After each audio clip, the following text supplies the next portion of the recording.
महामारी में सरकारी अस्पताल, डॉक्टर और स्वास्थ्य कर्मचारियों की सीमित संख्या होने के चलते मरीजों को इलाज के लिए दर दर भटकना पड़ रहा है।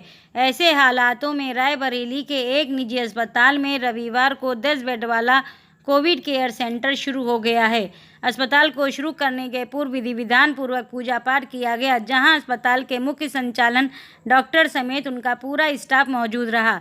लखनऊ से ब्यूरो चीफ अजीत सिंह की रिपोर्ट। होंगी और इसमें सरकारी सिस्टम रहेगा या प्राइवेट रहेगा, पूरा विस्तार। ये जो कोविड सेंटर है, अभी जो हालातों को देखते हुए हम लोग इसमें प्रयासरत से काफ़ी दिन से थे, लगे हुए थे स्टाफ और इन सब चीज़ों के लिए। तो ये रहेगा पूरा, है तो प्राइवेट में खुल रहा है, लेकिन ये पूरा सरकारी सिस्टम के साथ ही रहेगा। जो सरकारी चार्जेस होंगे वही लिया जाएगा, मतलब उसमें ऑक्सीजन वगैरह सब इंक्लूडेड रहेगी, उसी के साथ ही हम लोग काम करेंगे उसमें। और ये हमारी जो डॉक्टर्स की टीम है, इसमें डॉक्टर मृदुल त्रिपाठी हैं, ये इसमें सहयोग कर रहे हैं। साथ में जैसे कि पूरा स्टाफ का, डॉक्टर्स का, टीम का, इनका पूरा मैनेजमेंट क्या यहाँ का रहेगा, ये देखेंगे। साथ में हम लोग खाने का भी, और मुझे लगता है कि डॉक्टर साहब वो योगा वगैरह भी, हाँ, योगा की क्लासेस हमने टीचर को ऐड किया, योगा भी क्लासेस भी योग करेंगे, उसमें इंक्लूड करेंगे सीखने का। योगा आप ही लोग कराएंगे, उसके लिए अलग से योगा के स्पेशलिस्ट हैं, इसमें मास्टर्स हैं, वो विपिन नाम है उनका, वो योगा ऑनलाइन पूरा रख के प्रोजेक्टर के तहत करवाएंगे। सब एक ये है चर्चा दूर दूर तक पहुँची है कि सरकारी रेट से भी आप कुछ छूट देने वाले हैं। सरकारी रेट, जैसे हमारा जो सरकारी रेट है उसमें आप जानकारी ले लें, 5200 ऐसे कुछ है, मतलब हम लोग उसको 4800 कर दे रहे हैं, हम लोग उसमें भी कम कर रहे हैं, मतलब 4800 उसमें भी हमने रायबरेली के हिसाब से उसको कम कर दिया। मतलब यही रेट रहेगा, फिक्स है रेट, कोई सरकारी रेट ही रहेगा। कुल कितने बेड हैं? अभी हम लोग ने 10 से स्टार्ट किया है, आगे संभावना हमारे पास 20 तक की है मैक्सिमिटी, लेकिन हम 10 से शुरू कर रहे हैं, देखते हैं जैसे जैसे होता जाएगा उसी हिसाब से अकॉर्डिंगली शुरू करते जाएंगे। साथ में डॉक्टर की टीम ही है, मृदुल ही हैं, सब लोग हम लोग मिलजुल के सब चीज़ें प्रयासरत रहेगा कि आप लोग सब लोग का लाभ मिल सके, जनता को चीज़ें सहूलियत दे सकें। तो ये टीम सरकारी है, मतलब नहीं, ये खुद अपनी हाथरस पुलिस ने एक बड़ी सफलता प्राप्त की है। थाना सहपऊ पुलिस एवं एसओजी टीम द्वारा 48 घंटे पहले अलीगढ़ से फर्रुखाबाद सरियों को ले जा रहे ट्रक को अलीगढ़ क्वारसी बाईपास पर चालक को बंधक बनाकर स्कॉर्पियो सवार बदमाशों द्वारा की गई सरिया लूट में शामिल 3 लुटेरों को गिरफ्तार किया गया। आजमगढ़ से ब्यूरो चीफ दिनेश सिंह की रिपोर्ट। फिरोजाबाद में ब्लैक फंगस पॉजिटिव महिला मिली, मुख्य चिकित्सा अधीक्षक ने की पुष्टि। अभी तक ब्लैक फंगस के मरीज बड़े शहरों में मिल रहे थे, लेकिन अब यूपी के फिरोजाबाद में भी पहली 62 वर्षीय महिला ब्लैक फंगस की रोगी मिली है। सीएमएस डॉक्टर आलोक शर्मा की माने तो महिला के परिवार वाले फिरोजाबाद मेडिकल कॉलेज से अपनी मर्जी से एसएन मेडिकल कॉलेज आगरा बेहतर इलाज के लिए ले गए हैं। ग्वालियर से संवाददाता संतोष अग्रवाल की रिपोर्ट। फिरोजाबाद में ब्लैक फंगस के कुछ मरीज मिले हैं, सर क्या पूरा मामला है, यहाँ कितने मरीज? देखिए, अभी कुछ मरीज नहीं मिले हैं। अभी 3 दिन पहले एक रोगी आई थी, श्रीमती मिथिलेश, रात को। उनकी एक आंख में हमें ऐसा डाउट हुआ, जो हमारे ऑन ड्यूटी डॉक्टर थे, कि ब्लैक फंगस हो सकता है। तो हमने आँखों वालों को और नाक कान गले वाले डॉक्टरों को बुला के दिखवाया था। उन्होंने उसके आधार पर नमूना लेके जाँच के लिए भेजा था। उन जो माताजी थीं, उनका बेटा या पोता कोई खुद डॉक्टर था।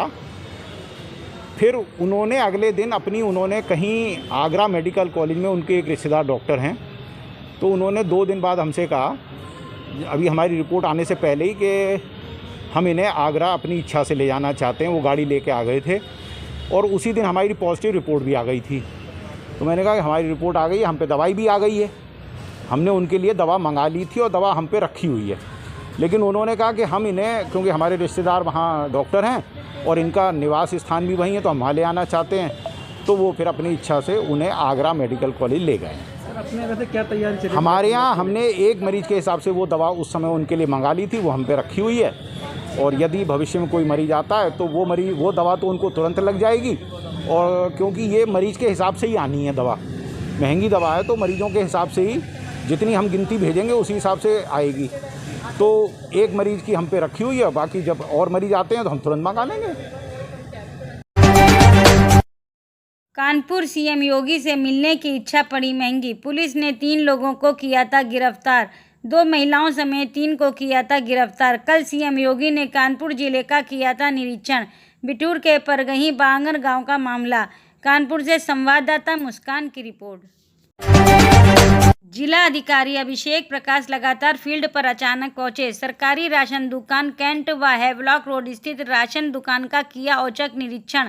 पूरी पारदर्शिता के साथ पात्रों को दिया जाए राशन।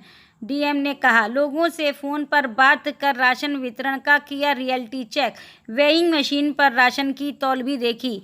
दिल्ली से संवाददाता सुमन की रिपोर्ट।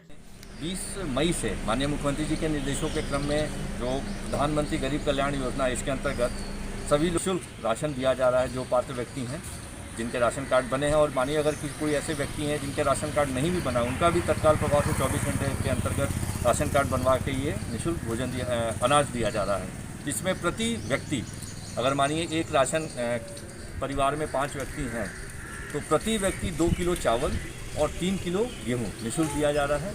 इन्हीं की व्यवस्था चेक करने के लिए आज मैं निरीक्षण पे भी हूँ और देख रहा हूँ। बहुत ही ज़रूरी है कि हर केंद्र पे सोशल डिस्टेंसिंग के साथ ही व्यवस्था बनाई गई है। सैनिटाइजर रखा गया है और हर जगह मास्क अनिवार्य है। इसके साथ साथ ये भी आते हैं, कोई महिला आती हैं तो वहाँ पे उनकी बैठने की भी समुचित व्यवस्था रखी जाए सोशल डिस्टेंसिंग के साथ। इन्हीं चीज़ों को इंश्योर 100% पूरे जनपद में किया जाता है। सेंटर्स के दायरे को भी तोड़ दिया आपने। अगर कोई व्यक्ति किसी और सेंटर चाहे दूसरे सेंटर पर लेना चाहे, ये सुविधा भी है। ये क्या डिटेल इसकी है? देखिए, अगर जनपद लखनऊ के व्यक्ति हैं, एक सेंटर में पहले उनका राशन कार्ड बना था, मानिए वो किसी एक एक्स क्षेत्र के थे, अब लेकिन उनका परिवार शिफ्ट करके किसी अन्य वाई क्षेत्र में आ गया तो वहाँ के सेंटर को ले सकते हैं। हमारा जो सेंट्रल सर्वर उसके माध्यम से हो जाएगा। इसके साथ ही साथ शासन के निर्देशों के क्रम में हमने ये भी व्यवस्था सुनिश्चित कर ली है कि 29, 30 और 31 को जो भी व्यक्ति मानिए दूसरे जनपदों के हैं लेकिन किसी काम से लखनऊ में रह रहे हैं, यहाँ निवास कर रहे हैं, तो उनको भी इन दिनों में निःशुल्क राशन मिलेगा, भले ही उनका कार्ड किसी अन्य जनपद का बना।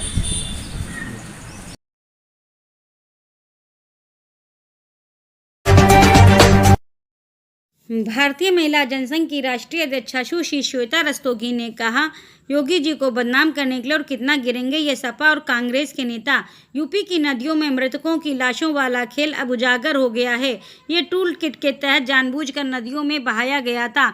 ये खबर अब सामने आ रही है। राजनीतिक लड़ाई में योगी जी के सामने बौने हो चुके दोगले अब गिरावट की हद तक जा रहे हैं। योगी जी को बदनाम करने वाली टूल किट देखिए। मुर्दा घर में पड़े लावारिस लाशों को पैसे देकर उठाया गया और नदियों में बहाया गया। दफन किए हुए शवों को खोदकर गंगा नदी में फेंकने वाले नावेद आलम को यूपी पुलिस ने गिरफ्तार भी किया है।